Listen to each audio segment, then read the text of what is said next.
이 모든 것들이 어느 정도 타당하다고 말할 수 있는 이유는 한편으로는 과거에 우리가 이 모든 것의 버전을 전반적으로 입증했다고 생각하기 때문입니다. 그래서 이것들은 맹목적인 믿음이 아닙니다. 입증된 것들입니다. 반면에 현재 우리가 처한 고위험 환경을 헤쳐나가면서 지난 몇 년 동안 이 모든 것이 긴장 상태에 놓인 것도 사실입니다. 그래서 다음 거시경제 하강기에 이 모든 것이 어떻게 수행될 것인지 묻는 것은 당연하다고 생각합니다. 그것들이 모두 사라져버릴까요? 그것은 매우 합리적인 질문이라고 생각합니다. 우리는 그 질문에 대해 많은 시간을 보냈습니다. 생각하고 토론하고 작업하는 데 많은 시간을 보냈습니다. 비즈니스에 대해 진화해왔고 앞으로도 계속 진화할 많은 것들이 있어서 우리가 미래의 거시적 혼란을 헤쳐나갈 준비를 하면서 비즈니스의 위험 프로필은 매우 다르게 보일 것입니다.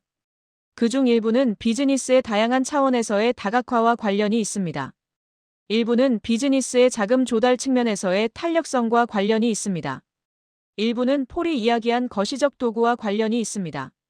저는 이것들 중 일부를 빠르게 다루겠습니다. 비즈니스의 차용자 측면에서 우리에게 중요한 다각화의 첫 번째 축은 비즈니스의 차용자 측면에 있습니다. 역사적으로 여러분은 우리를 위험 스펙트럼의 특정 세그먼트에서 불균형적으로 잘 경쟁하는 비즈니스이자 모델로 생각했을 수 있으며 그 결과 위험 스펙트럼의 특정 영역에 차용자 주머니가 집중되어 있다고 생각했을 수 있습니다. 저는 그것이 오래된 정신 모델이라고 믿습니다. 데이브와 샹텔은 왜 우리가 점점 더 전체 차용자 기반에 걸쳐 차용자들에게 관련성이 있다고 믿는지 설명했습니다. 그것은 우리가 가진 차용자 믹스와 그것이 어떻게 진화하고 있는지에서 나타나고 있습니다. 차용자 기반 전반에 걸친 더 넓은 분포, 다양한 세그먼트에 걸친 더 많은 균형, 차용자 유형의 더 큰 다양성으로 이어지고 있습니다. 이는 우리가 도로에서 다음 거시적 충돌을 만날 때 차용자 장부에서 더 많은 안정성과 더 많은 다각화를 갖게 될 것임을 의미합니다. 우리는 세그먼트 수준 및 섹터 수준의 충격에 덜 노출될 것입니다. 그리고 차용자 기반, 특히 우리가 비즈니스에 둔 유일한 엄격한 제약인 36% 이자율, 상한선 근처의 집중 주머니가 줄어들 것입니다. 따라서 전반적으로 성장함에 따라 더 탄력적이고 안정적인 차용자 기반이 될 것입니다. 다양성의 두 번째 벡터는 제품 축을 따릅니다. 역사적으로 원래 우리는 무담보 할부 대출에 대해 위험 모델을 훈련하기로 했습니다. 이 제품이 지불 폭포의 맨 아래에 있기 때문입니다. 어떤 의미에서 그것은 차용자 위험의 가장 순수한 표현이며 따라서 배우기에 가장 좋은 방법이며 우리의 모델 훈련에 매우 잘 부합했습니다.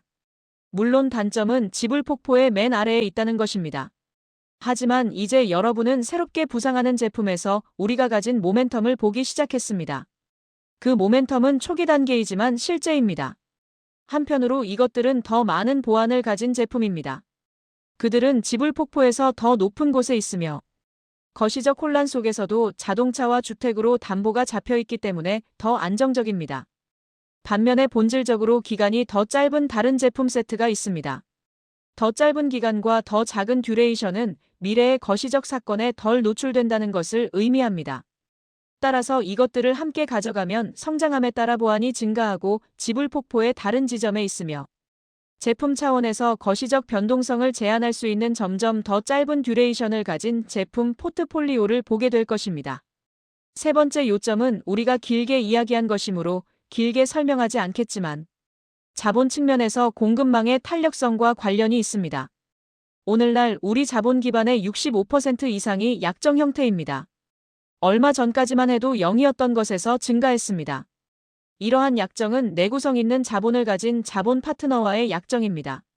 그들 자신은 일반적으로 더 큰 시간 지평과 주기에 걸쳐 돈을 모금하고 배치하는 사업을 하고 있습니다. 이 계약들은 주기 전반에 걸쳐 분산되도록 설계되었습니다. 우리는 그들과 공동 투자하고 있으며 이해관계를 같이 하고 있습니다. 저는 이것이 몇 년 전의 것보다 더 강력한 자본 모델이 될 것이라고 매우 확신하며 솔직히 우리는 지금 말하면서 미니 테스트를 받고 있을지도 모릅니다. 해방의 날 이후 그리고 최근 중국과의 합의에도 불구하고 시장이 불안해하고 국채가 오르고 스프레드가 오르는 것을 보셨을 것입니다. 만약 우리가 예전 자본 모델에 있었다면 오늘 우리는 단지 조금 긴장된다는 이유로 5월과 6월에 철회를 요청하는 전화를 받고 있을 것이라고 의심하지 않습니다. 현재 상황에서 기존 파트너와 함께 우리는 한 배를 탔습니다. 우리는 환경을 헤쳐나가고 있습니다. 우리는 정렬되어 있고 위험을 공유하고 있으며 모든 것이 설계된 대로 정확히 작동하고 있습니다. 그래서 지금까지는 아주 좋습니다. 네 번째 요점은 폴이 제기한 요점이므로 길게 설명하지 않겠습니다. 하지만 요약하자면 회사로서 우리의 원래 집착은 차용자 선택이었습니다. 그리고 지난 몇 년 동안 들으셨다시피 우리는 거시 경제 상태를 정밀하게 측정하고 이에 신속하게 대응하는 데 상당한 양의 자원을 전환했습니다. 그리고 이제 우리는 업계에서 꽤 독특한 도구를 갖게 되었다고 생각합니다. 폴이 말했듯이 만약 우리가 몇 년 전에 그 도구를 가지고 있었다면 인한기류와 높은 채무 불이행 기간 동안 우리 대출이 겪은 성과 저조의 절반 이상을 피했을 것입니다. 그렇죠? 그래서 그것은 우리가 지금 대출기관과 투자자에게 제공하고 있는 가치의 진정한 원천입니다. 저는 그것이 매우 독특한 도구 세트라고 생각하며 다음에 우리가 거시적 난기류에 진입할 때 훨씬 더 교묘하고 훨씬 더 정밀하게 헤쳐나갈 수 있을 것임을 의미합니다. 이 프레임워크에 넣지는 않았지만 확신하고 있는 것이 하나 더 있어서 고려해 보시라고 던지고 싶은데 그것은 우리의 수익 모델 자체와 관련이 있습니다. 오늘날 우리의 수익 모델은 거래 수수료 중심입니다. 분명히 그것은 여러 면에서 좋은 일입니다. 사실 자금이 부족한 젊은 비공개 회사로서 우리에게 확실히 유용했습니다.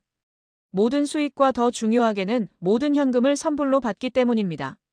비즈니스를 구축하는 매우 효율적인 방법입니다. 물론 단점은 기간 내 거래량에 매우 민감하다는 것이며 우리는 그 효과를 보았습니다. 지난 몇 년 동안 훨씬 더 탄력적이었던 수익 항목이 하나 있습니다. 바로 우리의 서비스 수수료 수익입니다. 그 이유는 대출 기간 동안 비례적으로 지급되는 수익 흐름이므로 이전 연도에 생성한 미상환 대출 장부와 훨씬 더 관련이 있고 기간 내 거래량과는 훨씬 덜 관련이 있기 때문입니다. 그리고 저는 여러분이 자동차 소매와 같은 분명한 단기 예시에서 이와 같은 더 많은 수익 모델을 보게 될 것이라고 생각합니다. 그 비즈니스가 확장됨에 따라 우리는 대출 기간 동안 비례적으로 지급될 서비스 수수료 수익의 형태로 더 많은 경제적 이익이 실현되는 것을 보게 될 것이라고 믿습니다. 더 탄력적이고 성장은 느리지만 더 탄력적인 수익 흐름이 될 것입니다. 우리가 공개적으로 이야기하지 않았지만 샹텔의 비전에서 유추할 수 있는 다른 것들도 있습니다. 점점 더 내구성이 강해지고 많은 제품에 걸쳐 교차 판매되며 언더라이팅이 관계 기간 동안 점점 더 지속되는 소비자 관계 세트를 생각해 보십시오. 우리가 리볼빙 형태의 신용 및 구독 모델과 같은 것을 실험하기 시작했다는 사실이 놀랍지 않을 수도 있습니다. 분명히 훨씬 더 반복적인 성격의 수익 흐름입니다. 앞으로 분기별로 더 이야기할 것이 있을 것으로 예상합니다. 어쩌면 비즈니스 모델 측면에서 현재 적극적인 에너지가 전혀 투입되지 않고 있기 때문에 더 먼 이야기일 수도 있습니다. 하지만 저는 실제로 이것에 대해 매우 확신합니다. 그래서 테이블 위에 올려놓고 싶습니다. 저는 가장 높은 수준에서 우리를 대출 생성, 프로세스의 모든 다른 구성 요소에 AI를 적용하여 플랫폼에서의 대출 생성을 위해 오늘날 그 모두를 개선하는 비즈니스에 있다고 봅니다. 하지만 우리가 그것에 매우 성공한다면 프로세스의 특정 구성 요소를 개척하여 독립형 비즈니스 또는 서비스로 제공할 수 있는 모든 기회가 있다고 생각합니다. 저에게 정말 떠오르는 분명한 것은 서비스 공간입니다. 폴은 우리가 하고 있는 노력에 대해 조금 이야기했습니다. 우리는 지난 2년 정도를 서비스 프로세스를 더 좋게 만들고 어떤 면에서는 매우 독특하게 만드는데 기술 역량을 배치하는데 집중했습니다. 그리고 서비스가 AI 모델의 혜택을 받을 수 있는 비즈니스라고 생각하고 우리가 그 전환의 최전선에 성공적으로 있다면 더 넓은 업계에 그것을 개방하고 서비스형 서비스로서 더 넓은 공간에 그 서비스를 제공할 수 있는 모든 기회가 있다고 생각합니다. 그리고 그것은 제가 흥미로운 기회라고 생각하는 것의 예입니다. 분명히 우리 자신의 대출 플랫폼 포트폴리오 거래량과 훨씬 더 상관관계가 있거나 매우 상관관계가 없을 것입니다. 그래서 저는 차용자 기반 전반에 걸친 다각화 증가, 지불 폭포의 다른 지점과 단계에 있는 제품 포트폴리오 증가, 자본 기반의 탄력성 증가, 우리가 가진 독특한 도구를 묘사하고 있습니다. 그것은 우리가 거시경제의 우여곡절을 헤쳐나갈 수 있게 해줄 것이며 시간이 지남에 따라 아마도 거래량과 상관관계가 없는 새로운 수익 모델들이 많이 생겨날 것입니다. 그 모든 것이 우리가 미래의 거시경제를 헤쳐나갈 때 우리 비즈니스에 대해 약간 다른 위험 프로필을 만들 것입니다. 거시경제와 우리를 분리시키지는 않을 것입니다. 분명히 우리는 결국 신용의 기술을 적용하는 비즈니스에 있으며 거시적 구성 요소가 있습니다. 하지만 과거에 관찰된 우리 비즈니스의 민감도와 변동성 측면에서 우리가 단일 제품이거나 집중되어 있고 주변의 거시 경제에 대한 이해가 상대적으로 낮고 관리하는 법을 여전히 배우고 있는 의지할 곳 없는 자본 기반을 가진 젊은 기업이었을 때와 비교할 때 비즈니스가 확장되고 성숙함에 따라 매우 다르게 보일 것이라고 생각합니다. 그 생각으로 제 발언을 마치겠습니다. 소니아가 하루를 시작할 때 말했던 것을 다시 강조하겠습니다. 여러분의 시간을 내어주셔서 매우 감사합니다. 여러분이 제가 만난 사람들 중 가장 바쁜 사람들이라는 것을 알고 있습니다. 그리고 여러분이 우리뿐만 아니라 여러분이 다루는 모든 것에 대해 매일 머릿속에 넣어야 하는 정보의 양은 저에게는 상상도 할 수 없을 정도입니다. 그리고 특정 기술에 대해 깊이 있게 알아보기 위해 오전 전체를 할애하는 것은 여러분이 자주 누릴 수 없는 사치라는 것을 알고 있습니다. 그래서 여러분이 오늘 아침 기꺼이 우리와 시간을 보내주신다는 사실은 매우 의미가 있습니다. 전체 리더십 팀을 대신하여 감사드립니다.